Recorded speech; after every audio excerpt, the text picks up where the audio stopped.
बहू पर बारिश का कहर। रागिनी अपने आंगन में बैठकर चूल्हे में फूंक मारती हुई रोटी बना रही थी। कैसी जिंदगी हो गई है मेरी।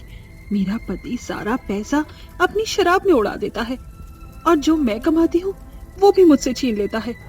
ऊपर से ये बादल भी आसमान को घेर कर बैठे हैं। पता नहीं कब बरसात होने लगे। गैस भी खत्म हो गई है।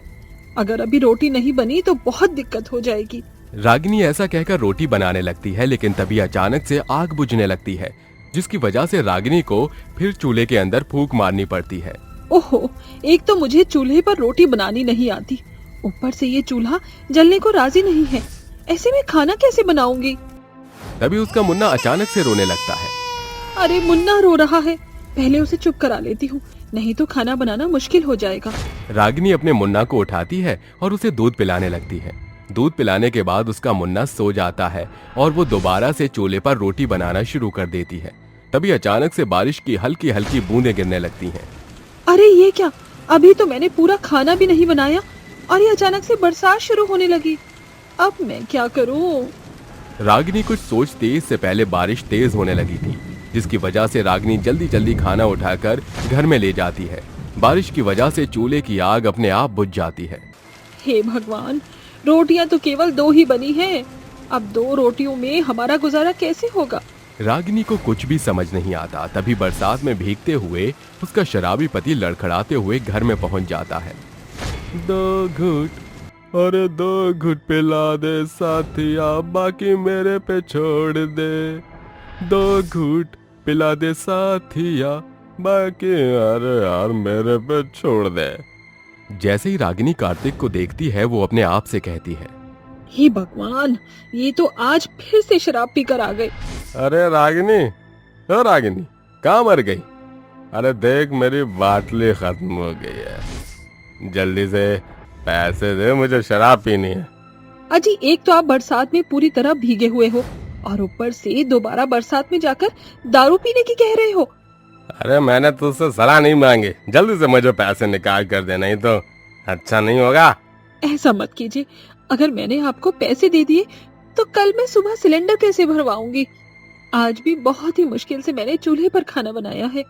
देख, मुझे इस बात से कोई मतलब नहीं है, मुझे अभी के अभी पैसे ला कर दे, नहीं तो तेरा वो हाल करूंगा जो तूने कभी सपने में भी नहीं सोचा होगा। पैसे वैसे नहीं है, बहुत हुआ तुम्हारा, मैं तुम्हें अब कोई पैसे नहीं दूंगी। अच्छा, अब तेरी हिम्मत इतनी बढ़ गई है कि तू मुझे मना करेगी? जब तक तेरी खाल ना उधेड़ दूं तब तक तुझे समझ नहीं आएगा। रुक, तुझे मैं अभी बताता हूँ। इतना कहने के बाद कार्तिक अपने चमड़े की बेल्ट निकालता है और रागिनी को मारना शुरू कर देता है। रुक जाओ, ऐसा मत करो, मैं तुम्हारे आगे हाथ जोड़ती हूँ, मुझे मत मारो, मुझे बहुत ज्यादा दर्द हो रहा है। अब बता, अब तू मुझे पैसे देगी या नहीं? देती हूँ, बस तुम मुझे मारो मत, मुझे बहुत ज्यादा दर्द हो रहा है। कार्तिक रागिनी को छोड़ देता है, जिसके बाद रागिनी अंदर जाकर पैसे लेकर आती है और कार्तिक सारे पैसे छीनकर शराब पीने के लिए निकल जाता है। झूम बराबर झूम शराबी, झूम बराबर झूम, झूम बराबर झूम शराबी, झूम बराबर झूम। कार्तिक बहुत ज्यादा नशे में होता है और यहाँ वहाँ लड़खड़ाते हुए बारिश में घूमता रहता है। वहीं दूसरी तरफ बारिश का कहर धीरे धीरे बढ़ने लगता है और इसी की वजह से रागिनी के घर में पानी भी भरने लगता है। अरे ये क्या, बारिश तो रुकने का नाम ही नहीं ले रही। ऊपर से बारिश का पानी घर में भी भर गया है, चारों तरफ पानी ही पानी है। अब मैं क्या करूं? देखते ही देखते बारिश का पानी चारों तरफ गांव में भर जाता है। रागिनी अपने मुन्ना को उठा लेती है और अपने घर से बाहर निकल जाती है, जिसके बाद बाहर चारों तरफ पानी पानी देखकर रागिनी बहुत हैरान रह जाती है। हे प्रभु, ये सब क्या हो रहा है? चारों तरफ पानी ही पानी दिख रहा है। अब मैं कहाँ जाऊँ अपने मुन्ना को लेकर? रागिनी पहाड़ों की तरफ जाने की कोशिश करती है, लेकिन तभी अचानक से बांध टूट जाता है, जिसकी वजह से बांध का पानी गांव में पहुंच जाता है और गांव में बाढ़ आ जाती है।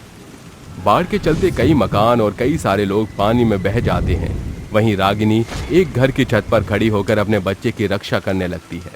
हे प्रभु, मैं तुम्हारे आगे हाथ जोड़ती हूँ, मेरा मेरे मुन्ने के अलावा इस दुनिया में कोई और नहीं है, मेरे साथ ऐसा अन्याय मत होने दो। तभी अचानक से बाढ़ का पानी उस घर के ऊपर जाने लगता है जिसकी वजह से रागिनी पानी में बह रही एक टोकरी के अंदर अपने मुन्ना को रखकर अपने सिर पर उठा लेती है।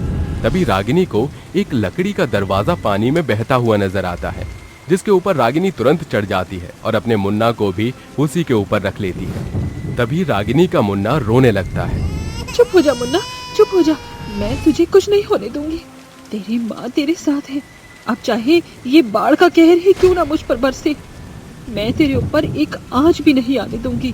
रागिनी किसी तरह उस दरवाजे के सहारे एक ऊंची सतह पर पहुंच जाती है। भगवान तेरा लाख लाख शुक्र है जो मैं इस बाढ़ के कहर से बच गई। पता नहीं कितने लोग बेवजह इस बाढ़ में मारे गए होंगे। तभी रागिनी को पानी में एक आदमी बहता हुआ नजर आता है, जिसे वो बचाने की कोशिश करती है। जैसे ही रागिनी उस आदमी को पानी से बाहर निकालती है, वो उस आदमी की शक्ल देखकर हैरान रह जाती है। अरे ये क्या, ये तो कार्तिक जी हैं। इन्हें क्या हो गया? कार्तिक जी उठो, उठो ना कार्तिक जी, क्या हो गया है? उठो कार्तिक जी, क्या हो गया आपको? रागिनी कार्तिक के सीने पर हाथ रखकर उसके शरीर से पानी निकालने की कोशिश करती है। जैसे ही कार्तिक के शरीर से पानी निकलता है, कार्तिक को होश आ जाता है और वो अपने सामने रागिनी को देखकर रोने लगता है। रागिनी, मुझे माफ कर दो रागिनी, मुझसे बहुत बड़ी गलती हो गई। मैंने तुम्हें कहाँ कहाँ नहीं ढूंढा, मुझे लगा कि मैंने तुम्हें हमेशा के लिए खो दिया है। अरे मेरी गलतियों के लिए मुझे माफ कर दो, आइंदा कभी भी तुम्हारे साथ इस तरह का बर्ताव नहीं करूंगा, प्लीज। कार्तिक के मुंह से ऐसी बातें सुनकर रागिनी को बहुत अच्छा लगता है, जिसके बाद वो कार्तिक से कहती है, सुबह का भूला जब शाम को घर लौट आए तो उसे भूला नहीं कहते। आपको आपकी गलती का एहसास है, मेरे लिए इतना ही काफी है। चलो एक नई जिंदगी की शुरुआत करते हैं। कुछ ही घंटों के बाद बाढ़ का पानी धीरे धीरे कम हो जाता है, जिसके बाद रागिनी अपने मुन्ना और अपने पति कार्तिक के साथ एक नई जिंदगी की शुरुआत करती है, जिसके बाद वो तीनों एक साथ खुशी खुशी रहने लगते हैं।